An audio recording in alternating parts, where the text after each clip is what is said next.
Yo, what is up YouTube? Iron Man, so we back with another Lost Judgment video. So this is pretty much the end, probably.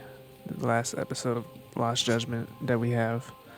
So, man, what a ride it was, man. 68 hours put into this shit.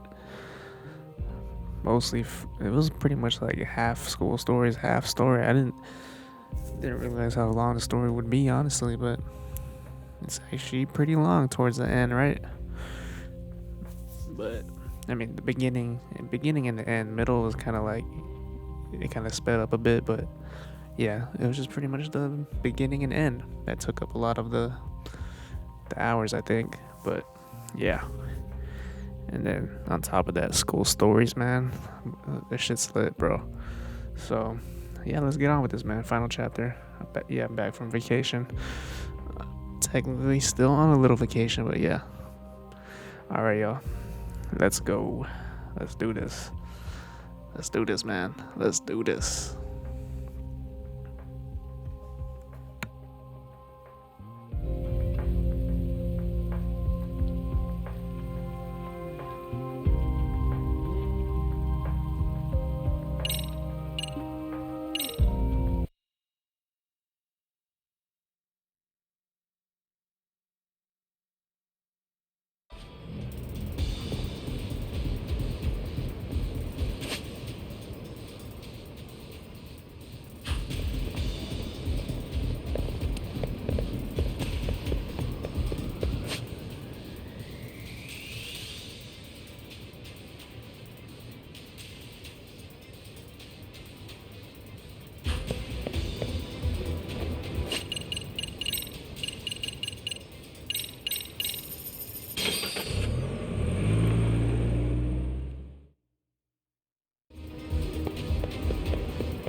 っちだターボ。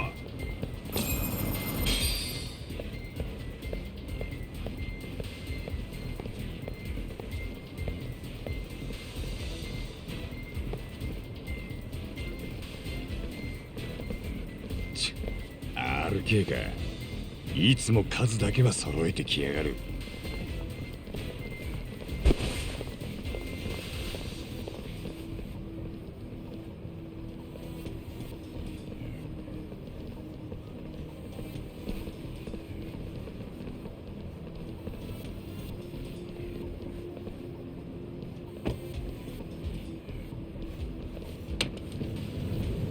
僕らを桑名さんとこに行かせたくないってこと？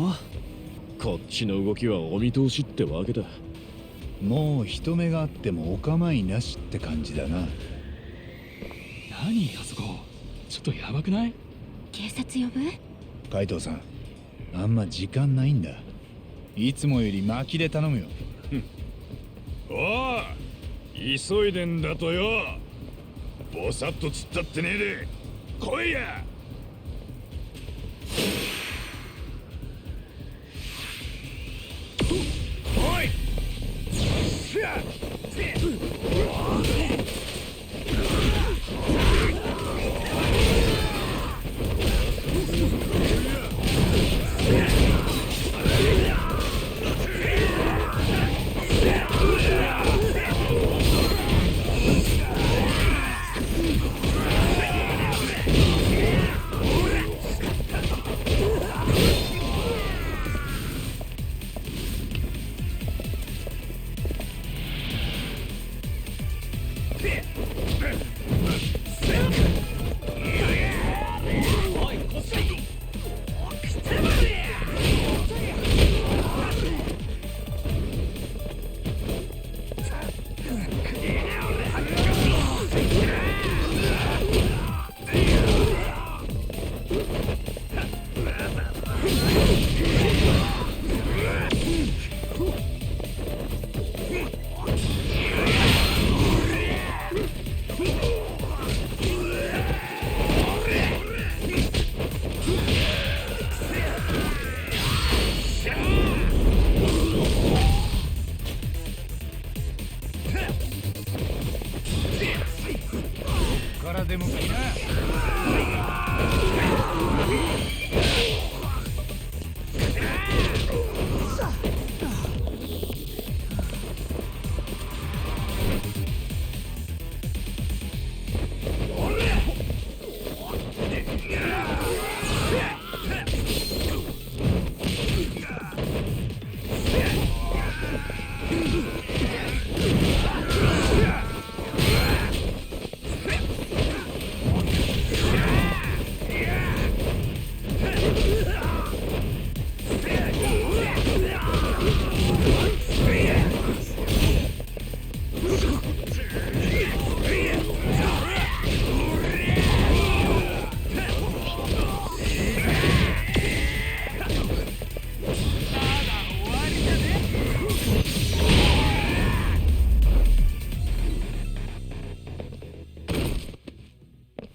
そこの4人動くな。肝心な時いないで面倒な時に来るんだよな。あいつらも公安の差し金か。さあね、どのみち構ってる暇はないんだけど。おい、大丈夫だ。そいつらは俺が知ってる。鍋さん。こっちは三越場の件で江原を調べられることになったぜ。お前らこんなとこで何やってんだ？桑名がまずいことになってんです。警察にも応援頼めますか？まずいってなんだよ。下がっててください。こいつらは我々で取り調べます。それは後で。人が殺されるかもしれないんだ。黙れ。なあ、こいつらの身元は分かってんだ。ここは俺が保証するから。お、何すんだ。そっちこそ邪魔をするな。お前、所属と名前は？こっちはあんたよりずっと上の指示で動いてんだ。いいから引っ今度刑事が警官に上っぱかけられたらもう終わりだぞ。誰の指示がありゃ刑事殴れるんだ。なんか妙な雲行きじゃねえか。全員手を挙げて車の方向け。早くしろ。あれ八神さんじゃん。こんなとこで何やってんの？マッツン、あかね。おい来るな。ちょっとなんだよ。皆さん、警察が友達のスマホを奪おうとしてます。これって許されるんでしょうか？ナイス。杉浦、車だ。オッケー。やめろ。おまわりさんが触ってくれ。やるじゃねえかあいつら。行くよ。おいおっと。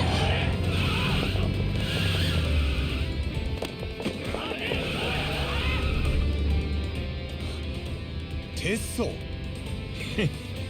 RK と警官以外は味方みてえだな。ああ。よし、桑名のとこに急いでくれ。了解。分かってますって。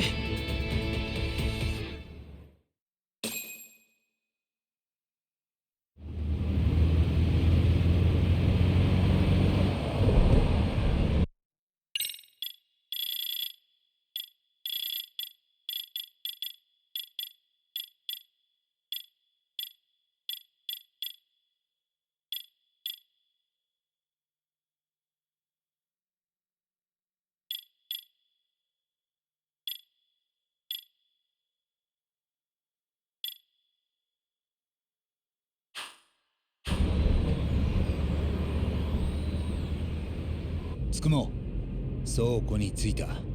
そっちから見える？ええ、見えますぞ八神氏。こちらは RK がそこら中にいるという状況です。相馬は？姿は確認できてません。桑名さんもまだです。そっか。倉庫に入っていった RK の人数は？ざっと100人ほど。 100？ とにかく倉庫が広いもので、その100人が河合の死体を探し回ってるようです。まだ運び出された様子はありません。つくもくん、車は倉庫のどこにつけたらいい？敵はもう皆さんに気づいて待ち構えています。どこから行ってもお出迎えは避けられません。ってことは正面から堂々と行けってことだ。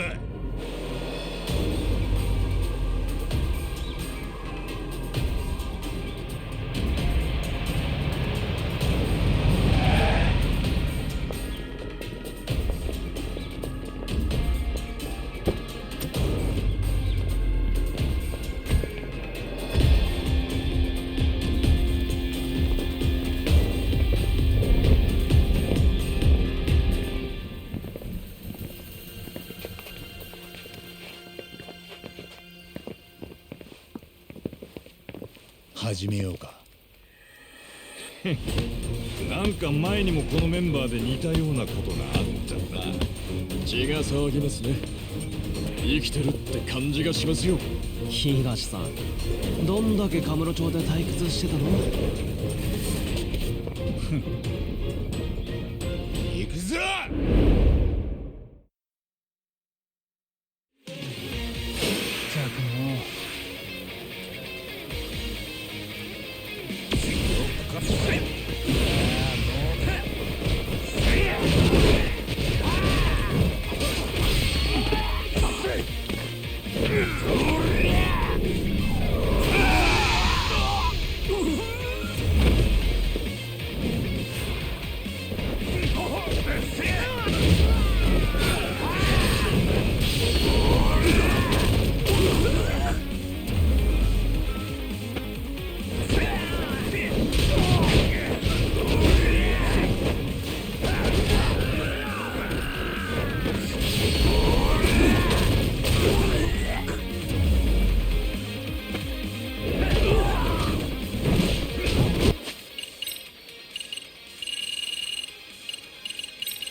おい、あいつら見ろ。見張りは何してんだ。この人たちみんな勝手にここへ入り込んできてんだよね。手当たり次第ぶちまけてやがる。河合の死体を探し回ってたんだ。ああ、だがこの様子じゃまだ見つけちゃいねえようだな。死体も桑名のこともよ。よーし、探し物は後だ。こいつらぶっ殺せ。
これでしまいか。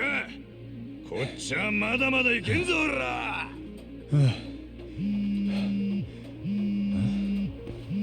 見たことない番号からだ。クワナだ。おいでなすったな。これで役者が揃った。あんたもここにいるんだな。今どういう状況だ。あんた何やろうとしてる。河合の死体を餌にずっと居場所のわからなかった相馬をここにおびき出したんだよ。奴も今この倉庫に来てる。じゃあお前楠本玲子に電話したのも全部相馬を捕まえるためだったのか。ああ、捕まえてその顔を光にさらす。奴が好き勝手できんのも闇ん中でだけだ。それを操る公安の黒幕も引きずり出してやる。そして二度と楠本さんに手出しさせない。あの人はあんたを裏切ったんだぞ。分かってる。でもいいから手貸せ。相馬をおびき出せるのはこの一回きりだ。俺一人じゃ相馬を殺せはしても生け捕りにはできない。手借りたかったんならそう言っとけや。敵を騙すにはまず味方からってね。それにお前らが来なくたってプラン B はあったさ。いいか、俺は地下倉庫の一番奥にいる。もう相馬も近くまで来てる。急いだ方がいいみたいだな。たく100人に囲まれといてどんなプラン B があんだ。それはそれで見てみたかったかも。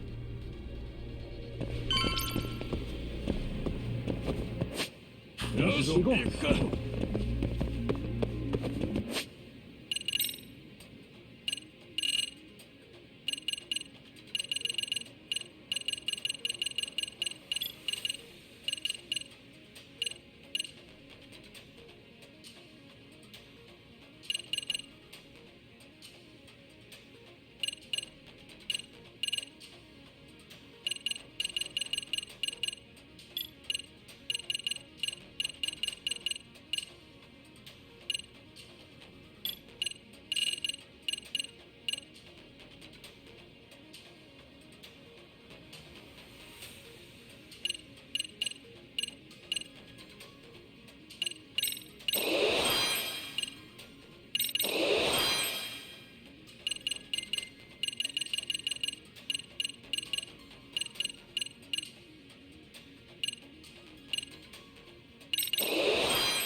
下にも RK たちがいるんだろうね。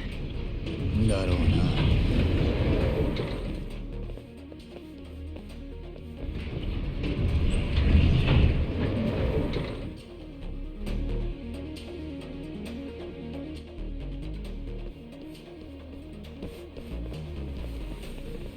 あん上のやつらは何やってんだ。おいこいつらやっちまうぞ。おい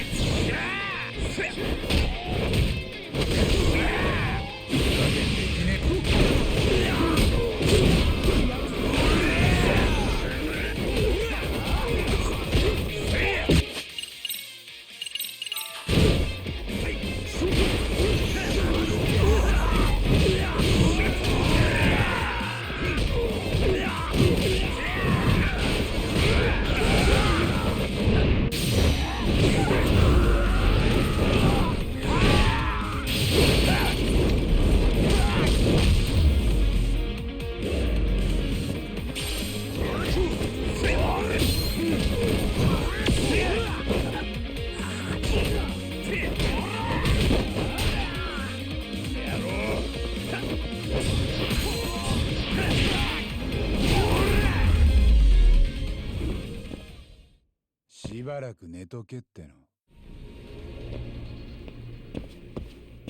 よし行くか。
開かねえか。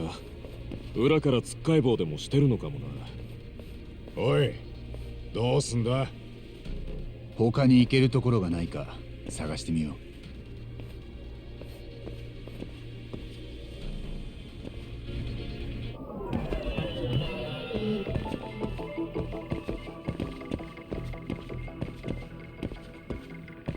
これは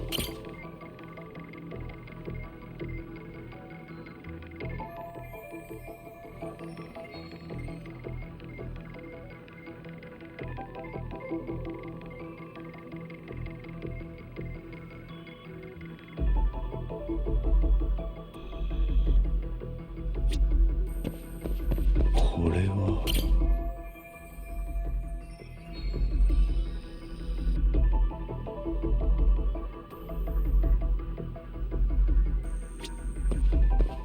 どこだ。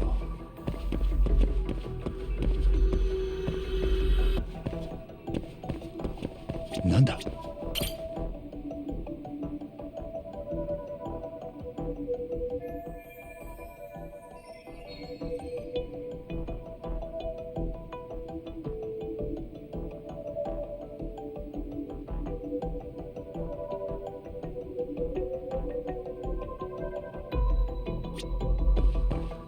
怪しいな。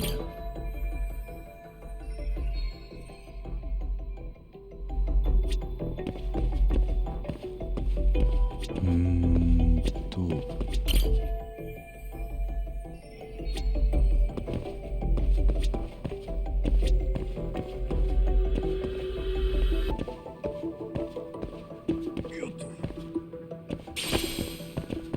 どこだ。これは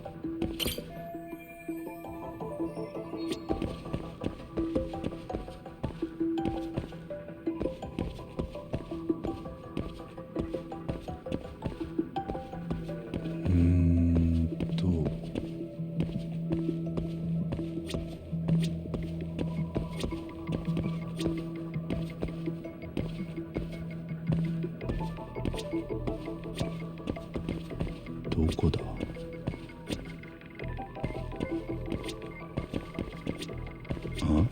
これは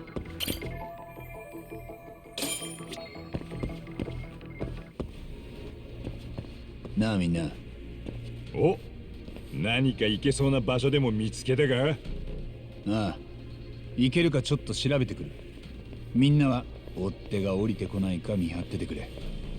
わかった。後ろは任せとけ。慌てずに急げよ、ターボ。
これをなんとかしないとな。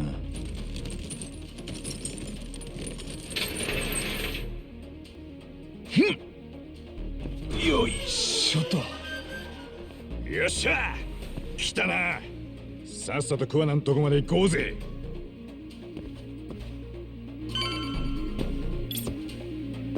行くのか？行くか。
その扉から先へ行けそうだね。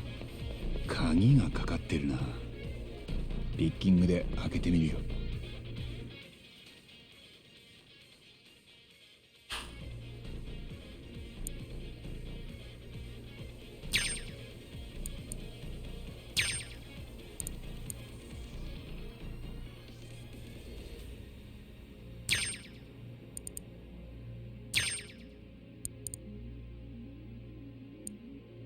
よし。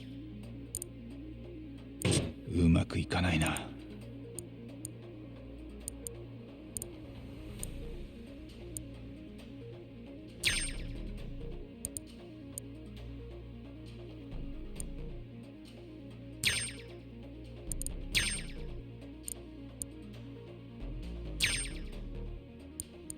もう少しだ。これでよし。さすが八神さん、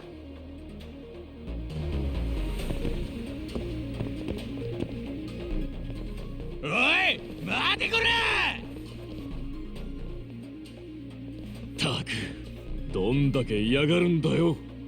タモ、杉浦、ここは俺と東で食い止める。お前たちは先へ行け。頼んだ。東、海藤さん。うりゃ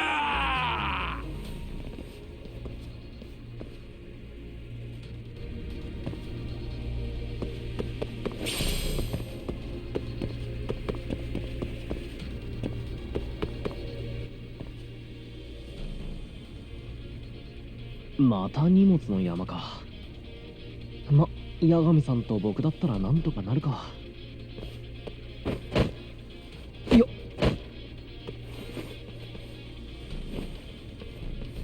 この近くには RK はいないみたい。八神さんも進めそうな場所からついてきてよ。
まだいるか。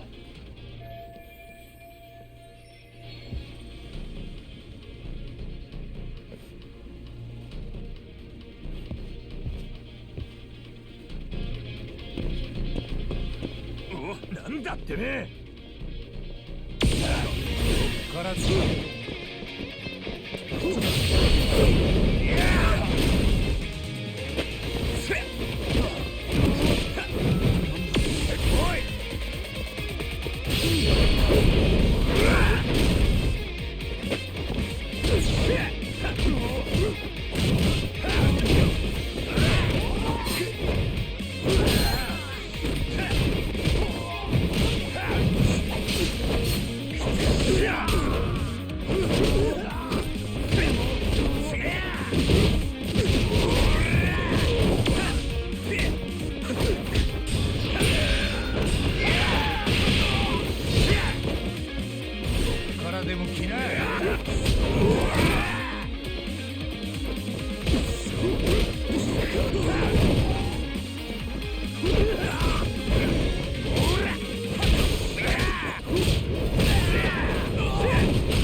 八神さん、ちょっとこっちも忙しくなってきた。先行っててくれる？おい、大丈夫か？多分桑名さんよりはね。ほら行って八神さん。くそ、すぐに追いついてこいよ。分かってますって。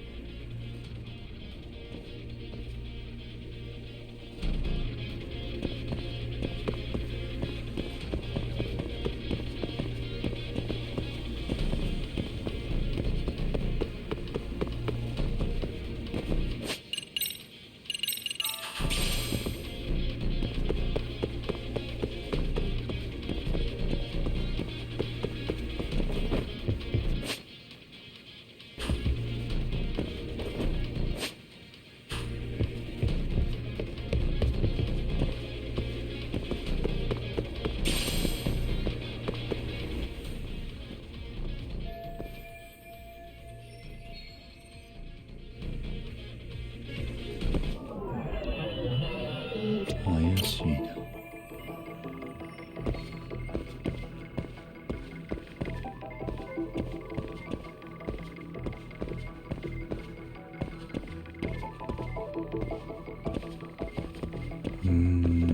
と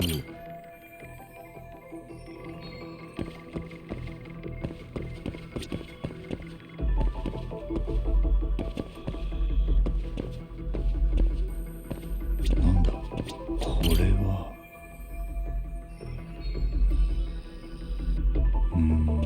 と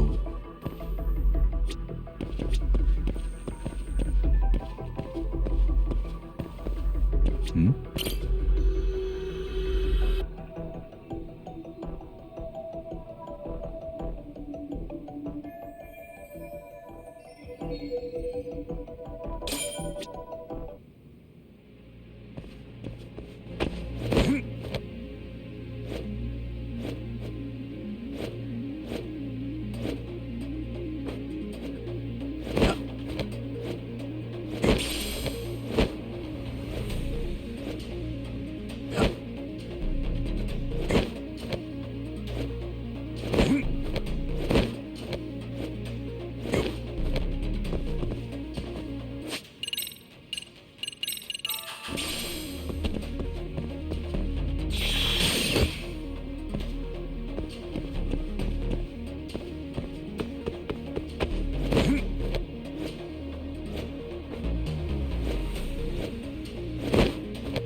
だいるぞ。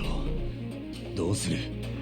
タボ炊飯器ご苦労だったな。おかげでこんなの見つけたぜ。乗ってく。当然。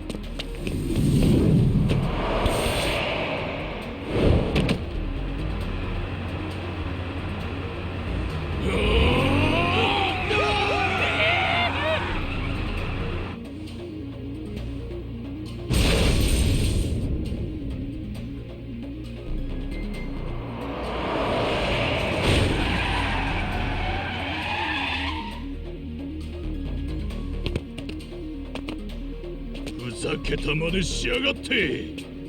ぶち殺してやる。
ふざけた真似しやがって。ぶち殺してやる。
ったく時間食っちゃったよ。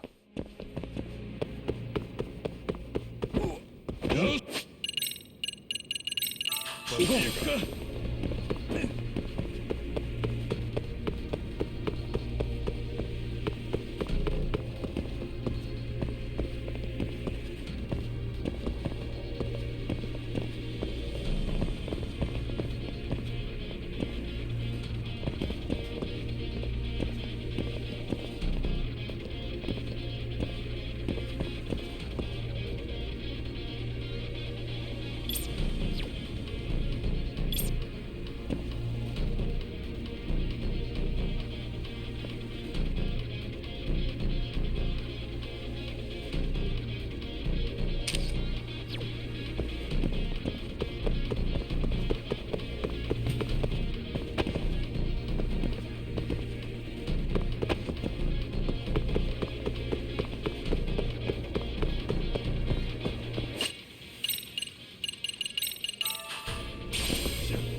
早い早い。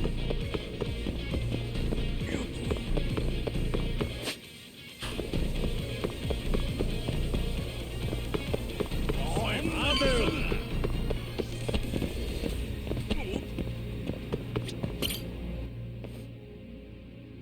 またエレベーター。多分これで一番下まで行けるんだ。桑名さんも相馬もそこにいるはずだよね。なあ、行こう。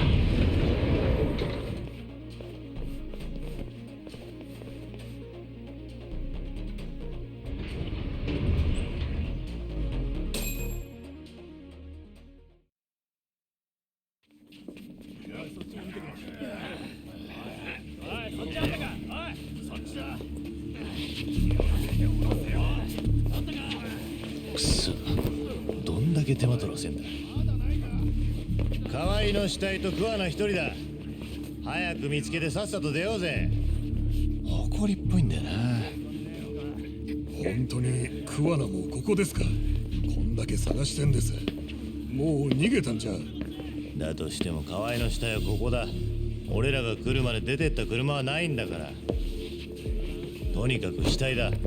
桑名を後回しでもいい。相馬さん、ありました。河合の死体。ほらな、お前らやればできるんだよ。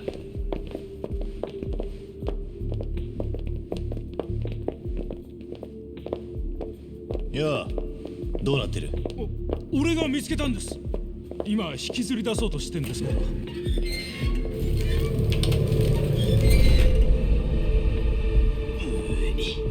苦しそうな顔してやがるね。よし、すぐに運び出すぞ。こいつはある筋に高く売れるんだ。みんなよくやった。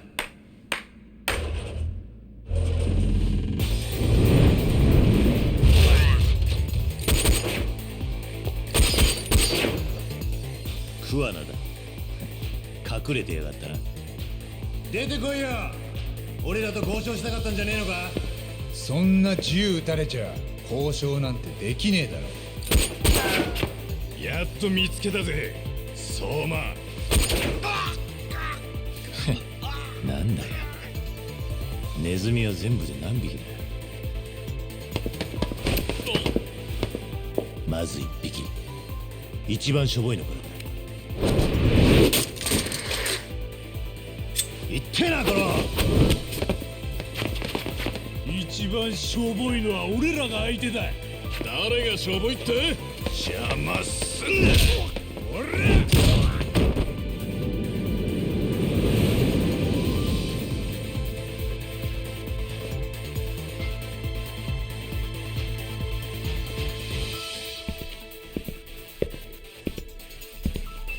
間に合ってくれたな、八神。これであんたの計画通りになったか。あとはそこの殺し屋を生け捕りにして吊るし上げたら完璧だ。俺を殺し屋だって、お前が言えた口かよ。何人殺してんだっけ。俺は元国語教師だ。口喧嘩なら相手が悪いぞ。そうか、やっぱりな。昔一番嫌いだったのが国語の専攻だ。相馬、お前はこじらせ果てたクソ野郎だよ。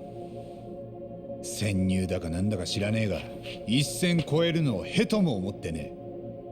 潜入ってなんだ。仲間の前で人聞きが悪い。沢先生を死なせた。絶対に許せねえ。そういうのは自分が有利な時に言うもんだ。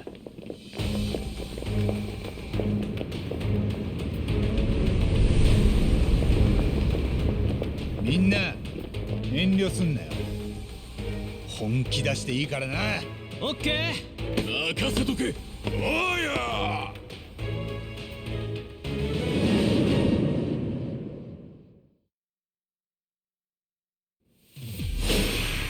さっさと終わらせようか。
付き合ってもらうよ。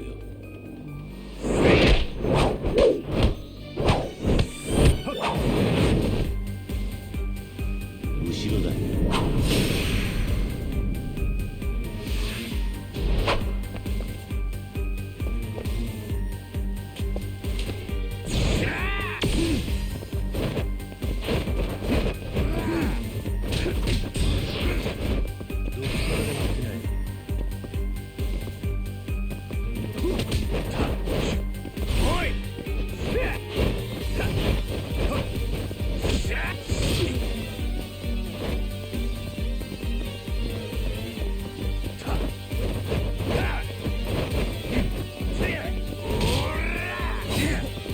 次は何をしてくれる？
次は何をしてくれるんだ？ど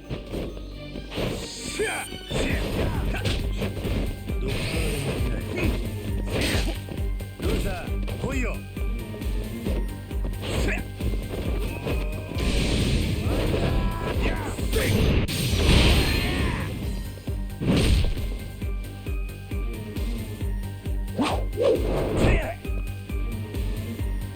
どこ見てんの？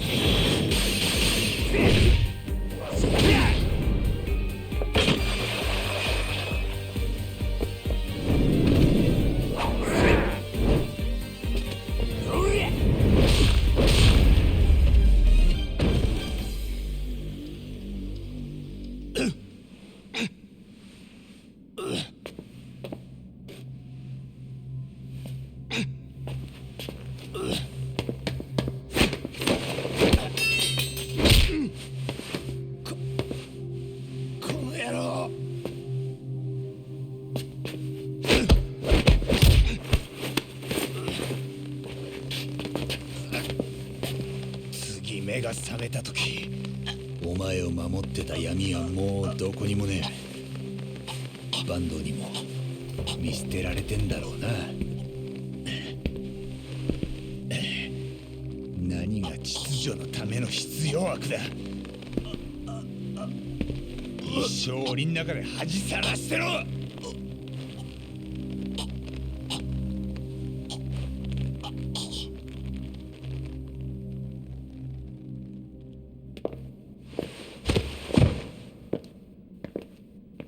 あらかた済んだみてえだな。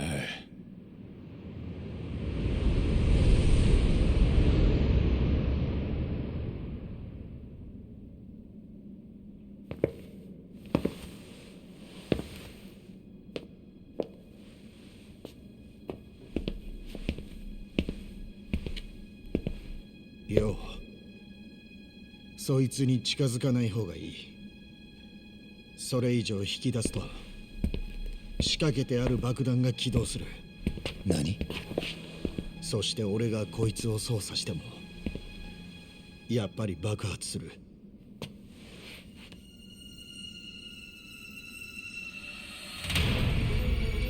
なんだよ、そいつ味方になったんじゃなかったか。河合の死体がある限り楠本さんは解放されない。だから俺が始末しとく。お前らはそこを離れてくれ。桑名、ダメだよ。ダメじゃない。もともとこいつが俺のプラン B だ。お前らが間に合わないようなら相馬と一緒にこいつを吹き飛ばしちまおうってな。でも相馬を殺しちまっちゃ奥の黒幕には届かない。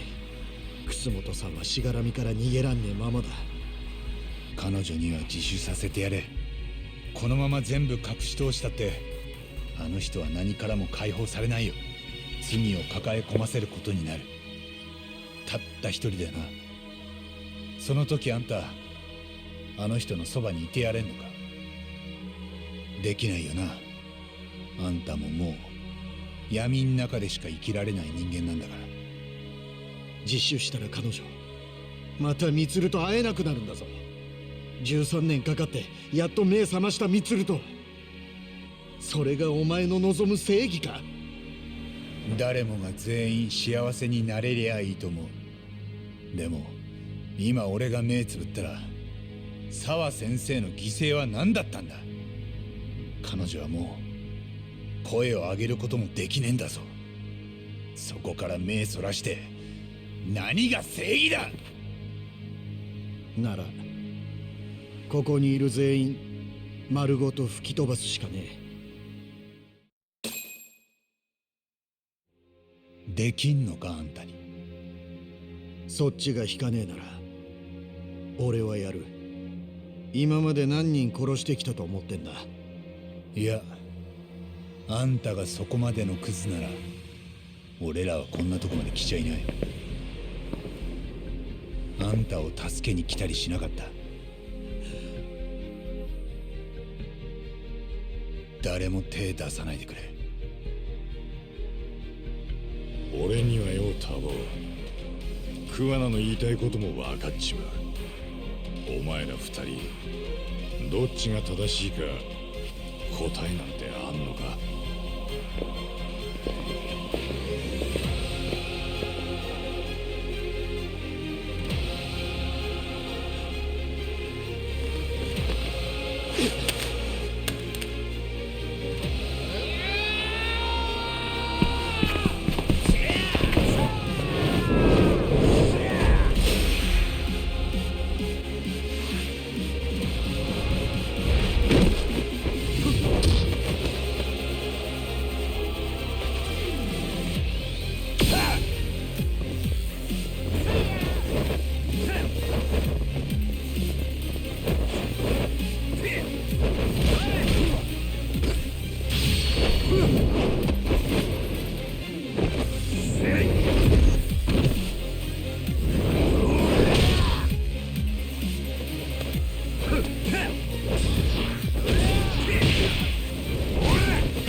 楠本さんをこれ以上苦しませたくないんだ。人を幸せにしない真実に価値なんてあるのか。そうやって真実隠した結果が沢先生を死なせたんじゃなかったか。楠本さんのことはもう楽にしてやれ。本当はあんたも気づいてんだろ。歪んだ正義にはまた別の身勝手な正義がつけ入ってくるんだよ。その正義に言わせりゃ自分のやってることは正しい。だからそこに出る多少の犠牲には目をつぶるしかない。俺はそんなんじゃねえ。そうかもな。どの正義が正しくてどの正義が間違ってるかなんて誰にもわからない。でも沢先生の犠牲を踏みつけにして真実隠して誰が幸せになれる？そんなもん誰が望むんだ？真実だけが誰にとっても公平にそこにあるものなんだよ。それを沢先生から取り上げないでくれ。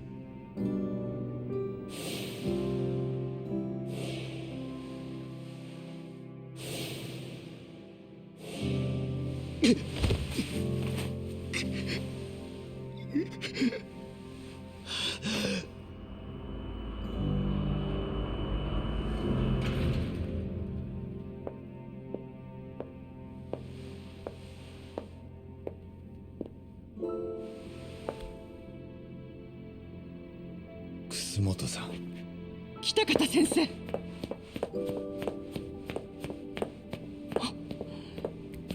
楠本さん、俺はあなたの秘密を守りきれなかった。顔を上げてください。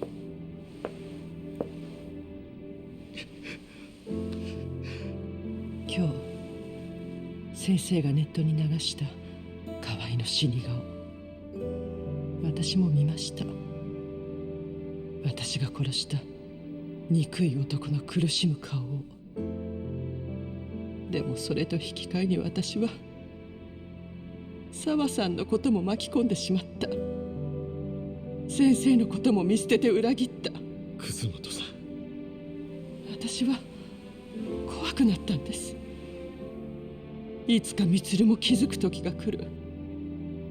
自分の母親がそんな腐った人間だと。そして先生にも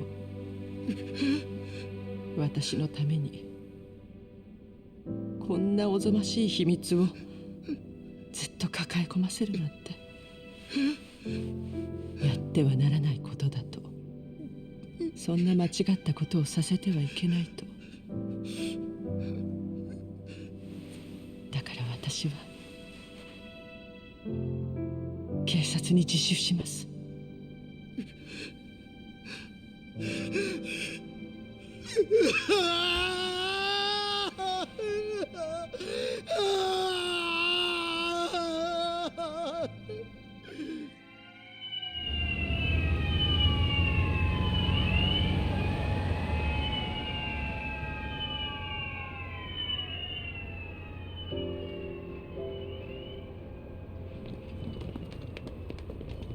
それでね、充、お母さんしばらく帰れなくなる。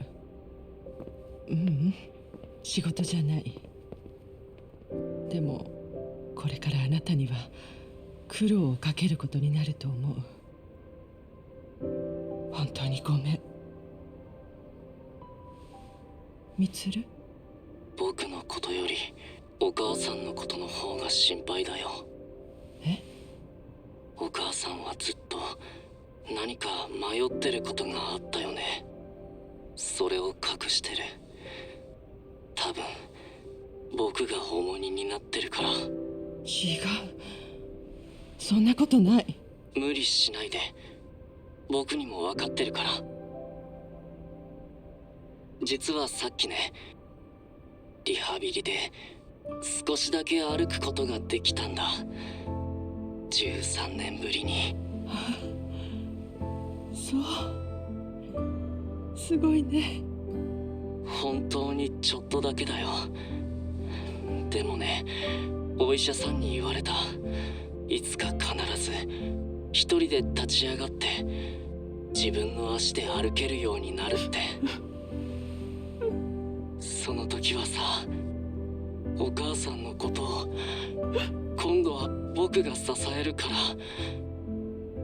僕のことはいいからお母さんは迷わずにやるべきことをやりたいようにやって。ごめんね、みつる。ありがと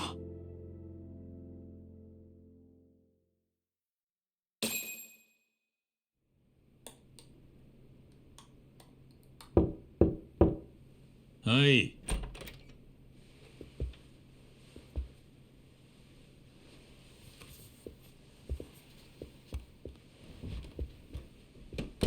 アポはいただいてなかったように思いますが。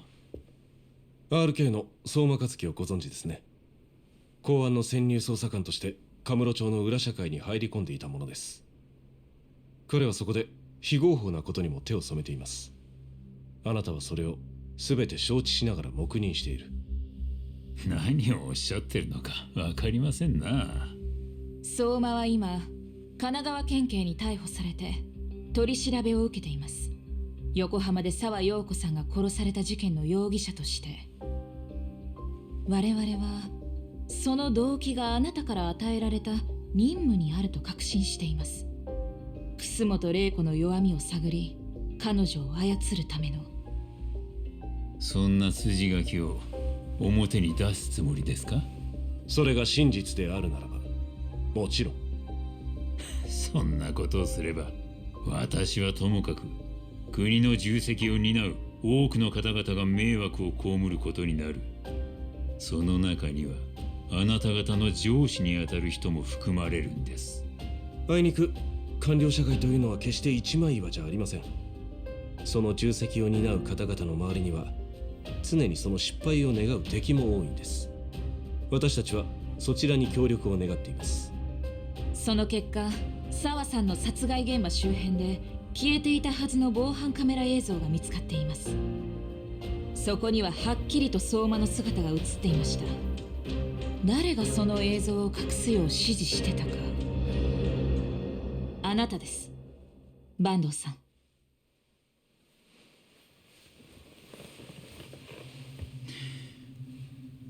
私は国家の秩序を維持するために裏で必要なことをしてきた。この国を救ったと言えることだって多々あった。そこに光を当てる気なら覚悟はいるぞ。そうでしょうね。でも一介の探偵たちが根性を見せてるのに我々検察官が寝ぼけてはいられんのですよ。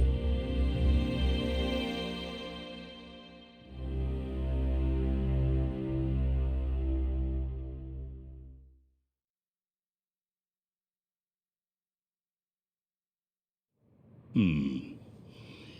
一階の探偵たちが根性を見せてる？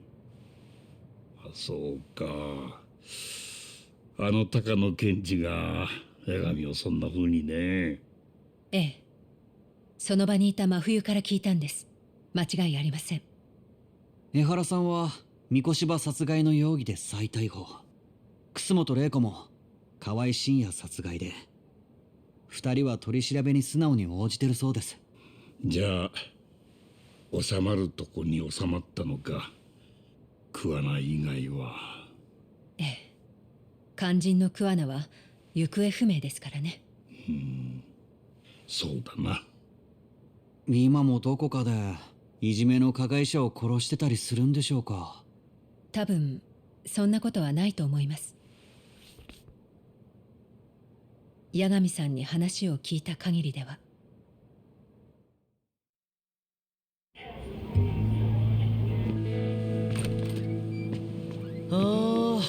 やっぱ全然変わってないんだね。相変わらず汚い。何でも小切れにすりゃいいってもんじゃねえ。おっしゃる通りで、これは味というものですな。酒とつまみ？うん。そこのコンビニで済ませてきちゃったんだけど。じゃあタボ、寿司でも取ってやりゃ。少しは気前のいいとこ見せねえと。何言ってんの？そんなの心得てますって。よう、寿司の到着だぜ。特上5人前だ。勘定は八神につけといたからな。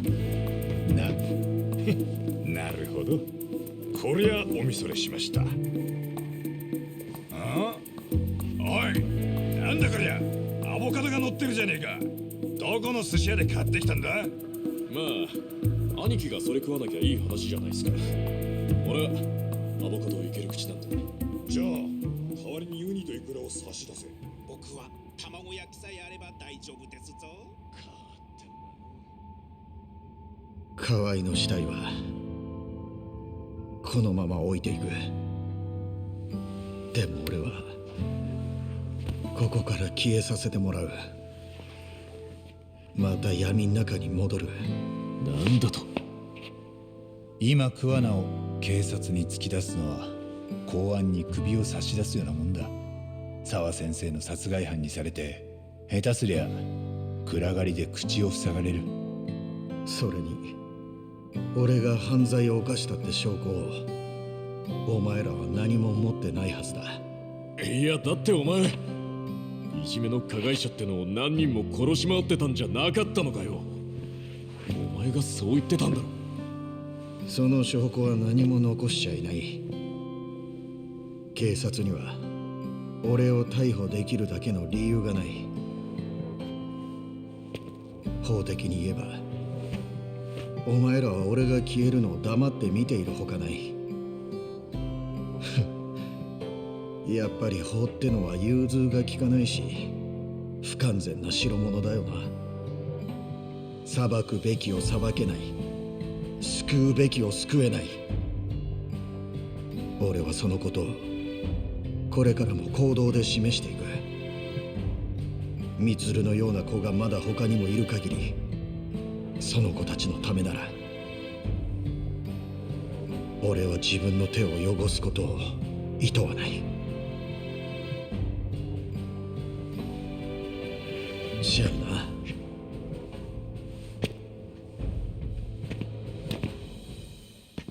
な。あんたの言う通り法は完全じゃない。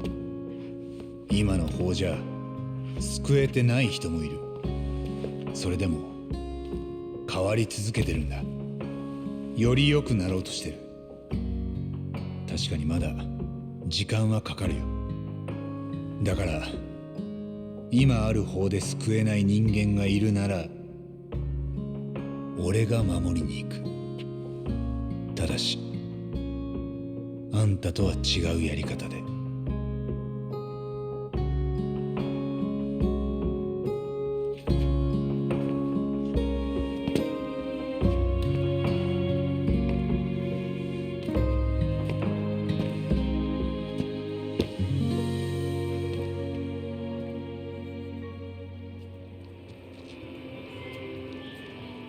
あんたが作ったの分かってんだかんね。マジでバレないと思った。何黙ってんだよ。おい、とりあえず言うことあんだろ。ごめんなさい。出たよ。やっぱり嘘ついてんじゃん。おめえクソだな。え、どうなんだよ。おい、嘘ついてごめんだけか？てめえんちの親はしつけどうなってんだこれ。こっち向いて言えよ。私は嘘つきですって。黙ってんじゃねえよ。気分悪い。何してんだろあいつら。3対 1？ 女の子1人に寄ってたかって恥ずかしいやつら。誰だよ。くそ。おい来いよ。行くぞ。行くことないよ。そんな奴らと一緒にいることない。なんだよ、てめえ関係ねえだろうが。関係ねえけど胸くそ悪いんだよ。ほんとそれな。マジで勘弁してほしいわけ。なんだよてめえら。君たちもう行きなさい。その子から離れるんだ。いやねえ、私もさっきからずっと気になってて。ほんとね、清涼の子たちでしょ。おい、もういいよ。行こう。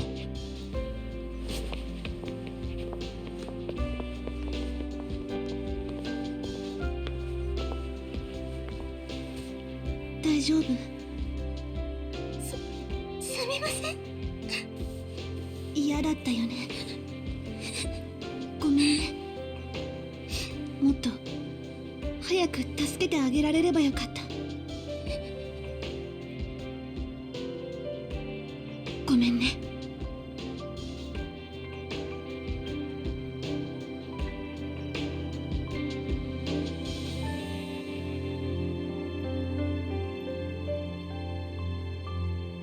速報です。警視庁は今日、匿名の通報によって5体もの他殺体が発見されたことを明らかにしました。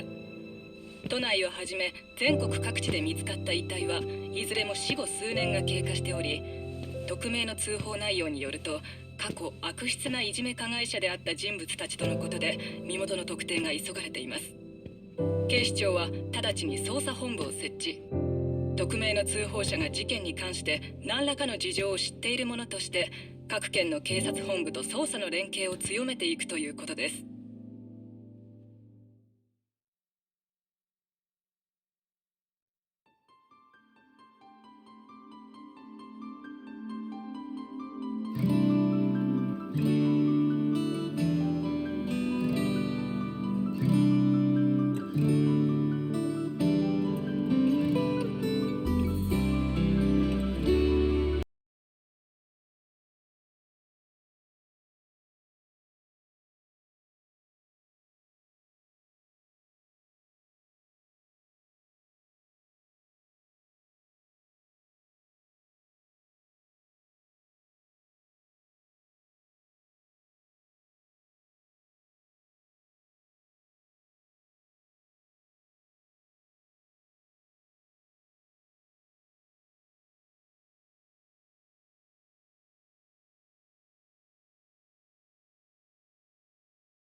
けてこの悪夢にずっと閉じ込めて苦しめるならここで殺して今すぐここで殺して。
Man. Alright, y'all. We're finally done with the dang game, bro. I had a lot of thoughts, but it seems like everything, all those thoughts, like I kind of forgot, to be honest, what to say. Like I said I was gonna save all those thoughts for when I beat the game, but let's just talk about what happened in this episode, I guess. But this final episode, man, I'm finally done with this dang game. That's all I gotta say. I mean, that's not all I gotta say, but finally done with the dang game, bro. I can't believe it, man.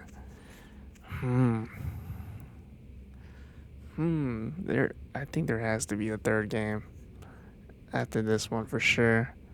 Like a School Stories Part 2, that would definitely be nice. And then Kuina might be a new man next game. Who knows, man?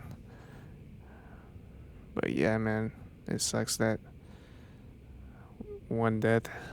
There had to be one death like that, man. It definitely sucks, but that was definitely a turning point in the story, you know. And yeah, it got really emotional, man. Like I low key teared up in a lot of moments, bro. Like after that chapter, after that death, Sawa-san death, I definitely teared up a couple more times, you know. I mean, even before that was pretty emotional too. Because yeah, Sawa-san couldn't do anything before. Like she saw the bullying, but she couldn't admit it or something. Yeah. And then she opened up to Yagami a little bit. I mean, the story is definitely it's great and all, but I think to actually, how do you want to say it? To actually make this, to make it a little more emotional, I think there had to be, because I don't think one death was enough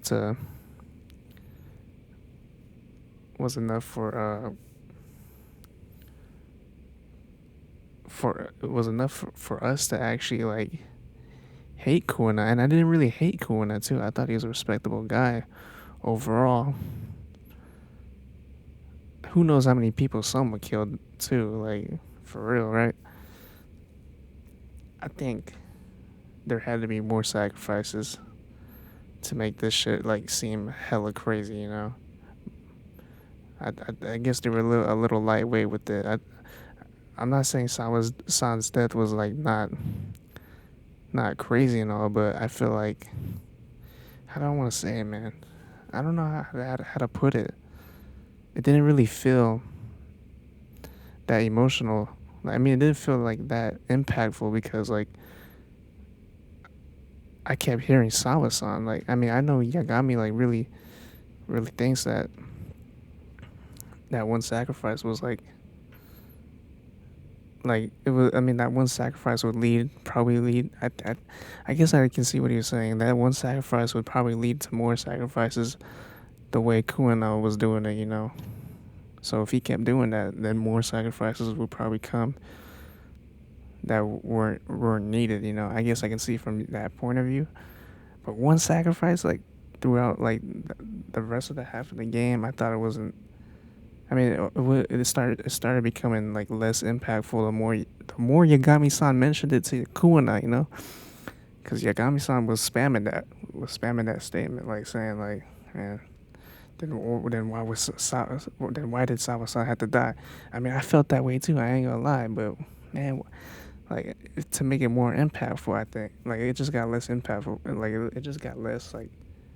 I don't know how to say it, man. It got repetitive a little bit because he kept mentioning that to Kuina. I guess it was trying to. I mean, it's like it's kind of different. I don't know. I can see from his point of view for sure, though. But I don't know. I just felt that way a little bit. But yeah, there definitely could have been like if there was like one more sacrifice. I'd say like, damn, Yeah, this shit crazy. This shit's actually crazier than I thought. No, there's already been hella sacrifices though. Like anyway, like literally Erhard. I don't know if a lot of people felt for Erhard, but he did pretty much sacrifice himself. I mean, he basically sacrificed himself to just make a point in his to make a point that the law is like unjust and it doesn't expose everything, you know, like it's really like it's really a rigged system, I guess you if you want to say it. And yeah, I agree with that too. But yeah, and then Kuina basically sacrificed himself also. I mean, I'm just saying like from what Kuina did to trigger one death that was pretty much thrown out through the rest of the story. I don't know though, man. It just felt like it didn't really sit. It didn't really feel like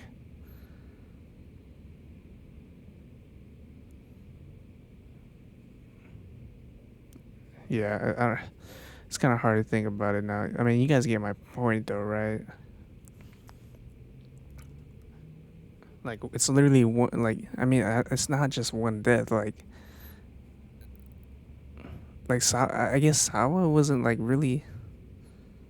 I mean, she was kind of knee deep in with the whole bullying thing. Anyway, yeah.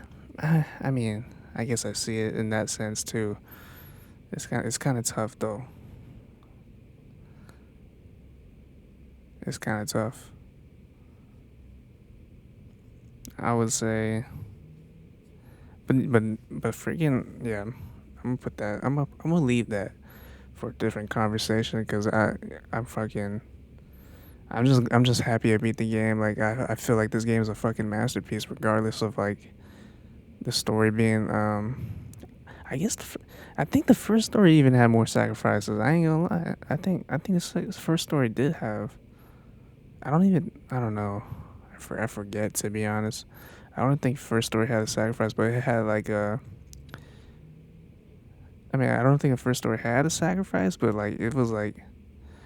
I mean, for the first judgment, but like the first judgment was like it was more wicked, I would say, in a way. Cause after someone killed Sawa, he wasn't really like. It felt like he wasn't really all that, you know. Like he almost like when he almost killed Kaito, I was like, damn, this motherfucker crazy. But after that, he started being a little less less significant, you know. When we fought him though, when you got into those last boss fights though, those themes, oh my goodness though. Those songs, dude, those battle themes were crazy. I mean, I ain't gonna lie, dude. I felt a sense of adrenaline on that. Yeah, I'm not really, but yeah.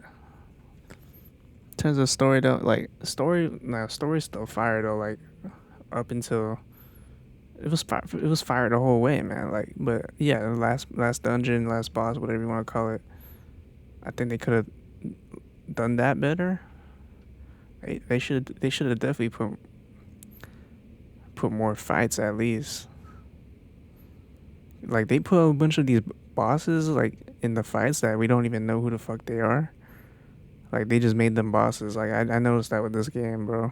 I don't even think the other Yakuza games are like that. Even the first, I don't even think the first Judgment was like that either. Like most of the bosses we fought in those games were actually significant to the story, but they just threw some random like arcade thugs and just made them bosses, you know. Like they weren't that significant to the story, but they could be bosses because yeah, they were in the Tojo clan and all. I guess it makes sense in that sense, but yeah. And we only got 1 million yen for finishing that game. They should have gave us like 10 million at least, bro. They gave us, and then like I can't. How the hell do I trigger this last request right here?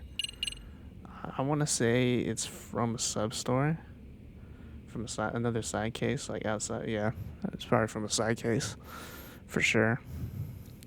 Probably had to do all the buzz research things to trigger this, maybe. But yeah, man.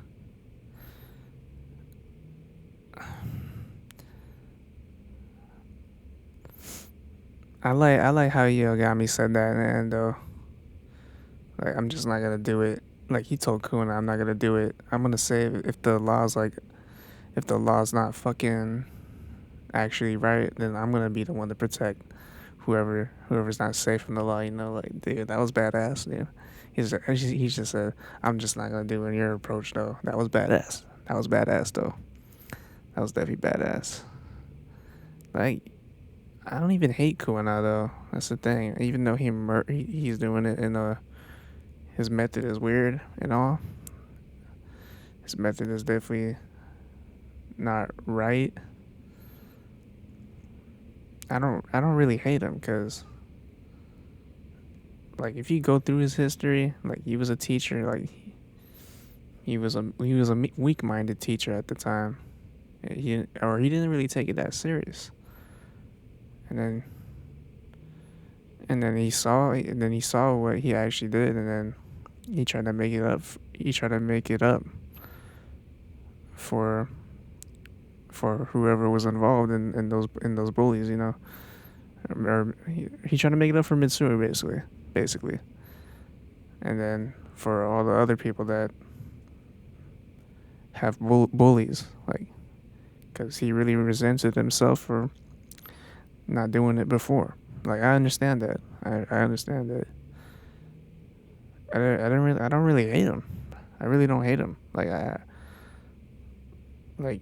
he did what he felt was right, and like he is doing pretty much the right thing, which is getting rid of the bullies. But I don't think in that way. I don't think we should get rid of bullies like that. You know, like they can definitely learn a different way. You know, like they don't have to be exterminated like that. You know. And that's what led to Sawa's death, man. Like,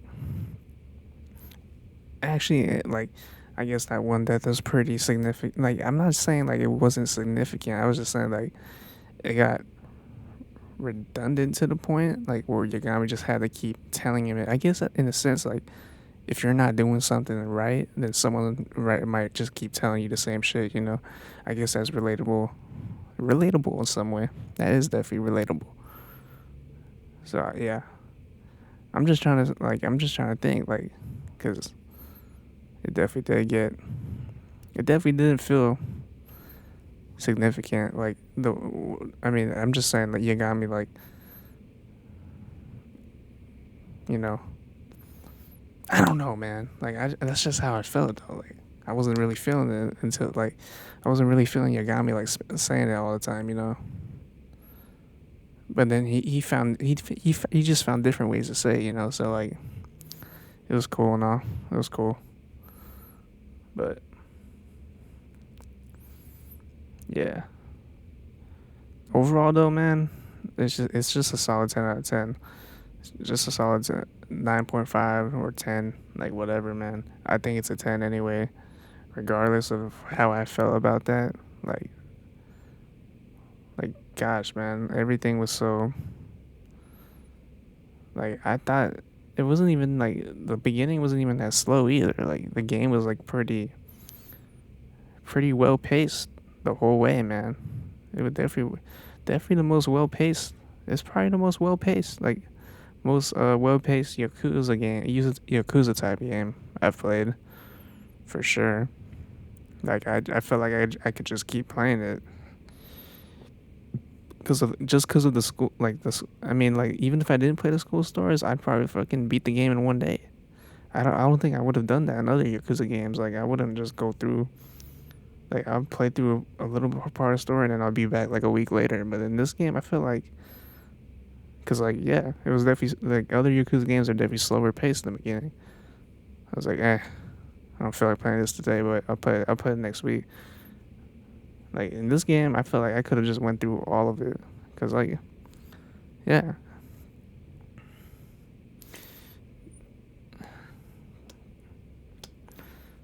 Yeah, fuck bullying though, man. Fuck bullying for sure. And yeah, fuck the law too. Like I like how it went into that though. And this game went into that. Showing like, I mean, both the first two is basically the whole series. Like they should keep doing this shit, man. It keeps you aware about the law. Like this is definitely fucking real shit right here. This is definitely real. I know it's all fiction and shit, but like this shit probably does happen a lot. So I ain't disagreeing with anything that's going on here, bro. I mean, I feel like all this shit is real, basically. This shit is real and could be real. So let's continue putting games out like this, bro. We need a third game. Sega. Definitely need a fucking third game, bro. excuse my language, but I feel like, dude, this is a masterpiece series. It's definitely a masterpiece series. Let's talk about the ending too. Like, I also like how the judge dude in the end with Mafuyu, they went to Bondo, and then he said something about Yagami, like a little subtly, like he said something about detectives. If detectives can withstand if detectives can like persevere through all this whole fucking mess, then why can't we do it too, man? Like, yeah, the future's bright. The future's bright for the law. Now that we uncovered all that shit, bro. No more behind the scenes shit. Hopefully, we have others that step up and actually get this shit right, I love that. I actually love that. Like, why the fuck did we have this behind the scenes shit for, man? Undercover agent, dude, fucking Soma. I like how he choked the fuck out. Yagami really choked the fuck out of dude, though. Dude fucking using a toothpick to fucking fight, dude. Motherfucker. Oh, man, like Soma, he didn't really feel like a threat, like, after he fucking fucked up Kaito, man. I feel like they could have done better with that, man. The choking was cool and all, like, I like what Yagami was saying, but they should have showed Yagami just, like, beating the fuck out of him instead of choking him, to be honest. I wanted Yagami to beat the fuck out of him, but it's all good though. We got our vengeance anyway. We got our vengeance for Sawa, man. Sawa really, yeah, she for sure didn't have to die, and that's where everything got sparkly, sparkly, whatever, messy. Yeah. I wonder how it would go if Sawa didn't die, though. If Sawa didn't die, how would Yagami approach this? That's what I would wonder. He would definitely probably tell him most of the same thing, but it wouldn't be as significant without her dying, Yeah, it definitely would have been like some PG ending, for sure. Or they might just kill off one of Yagami's friends. Like, if that happened, then that's definitely, yeah. That's what I'm fucking saying. They wanted to make you feel for the new characters and all, but I don't think they had too much. I mean, I guess they wanted to put it out of the blue because Sawa is involved in all. Like, she's already been involved in shit, but it felt out of nowhere. Yeah, that's why she didn't really need to die, so that they kill someone off that didn't really need to die. But if they really killed off, like, Yagami's friend, then that would definitely be hella heartfelt, But Sawa's death, it was heartfelt too because fucking she was a nice ass teacher, you know, cool ass teacher too. So, but I felt like her role wasn't. I feel like they should have built her up more. Yeah, that's what I'm saying. No, they did build her up enough, but I guess it was just no. It was mostly because Yagami was like mentioning her all the time to Kuina. But what else was he supposed to do? You know, like that was the one person he tried to get info from the most, and he comforted her when she was really down about all this shit. So I'm just saying they probably could have done it better. They could have done it a little better, just a little bit better. I don't know how, but just a little bit better. All right, man. I'm gonna fucking end the video here because I'm starting to go around in circles right now. I'm starting to go in circles with this thing, man. I'm just saying I didn't really. I mean, yeah, I'm going in circles. So just ignore me. All right, y'all. 10 out of 10 though. This game's a 10 out of 10.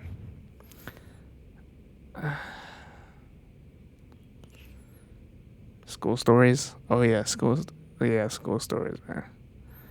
Let's talk about school stories one more time. They need school stories too. For sure. Like if we can fucking hoop, hey man, if we can fucking hoop in the next game, play basketball or some shit, like play some actual fucking sport in the next game, that'd be nice. That'd be fucking nice. I think there's definitely gonna be a third game. The way, I don't know how much reception this got, but if the first Judgment got hella reception for them to make a second Judgment, then I think there's definitely gonna be a third Judgment, because this game definitely tops the first game. But I think the first game's story was better, even though I kind of forgot it. I just remember it was definitely damn crazy. I think it was definitely crazier than this one, but I think this one appeals to a wider audience a little more. Yeah, I would say this one appeals to a wider audience because it's a relatable thing, you know? It's definitely relatable. And yeah, the first game was like actually like a detective, like an actual like case in the real world, I would say. The second game is a case in the real world, but it's like friendlier, you know, because it's in the high school and everyone can relate to high school for sure, or most people that's playing can relate to high school, like schools at least, schools in general, and bullying. That's obviously like a worldwide thing, you know, and yeah. I just love playing through the school stories though, because it was a lot of content. There's a bunch of mini games. Like it felt like a bunch of mini games made into a whole story, you know. A whole story where there's someone behind everything that's happening, you know. And uncovering that truth was fun. So yeah. Where would I rank this? It's definitely top three to top 5 for sure. I would say this is my favorite. Favorite right now because it's definitely biased because this is the most recent game. I think it's definitely the best game I've played so far out of the series. I'm definitely gonna change my mind, but yeah, that's what I think. That's what I think right now. But putting the bias aside, I would say it's definitely top 3 or top 5. But right now, yeah. I'm saying two different things. Like, I'll have two fucking personalities right now. One is like saying it's my favorite game right now, and the other saying it's definitely top 3, top 5. Alright, y'all. I'm gonna end the fucking video. I've been talking too much. So, yeah. If you guys made sense of this video, man, leave a like if you enjoyed, share the video. Subscribe if you're new, comment down below. And yeah, man. Peace out.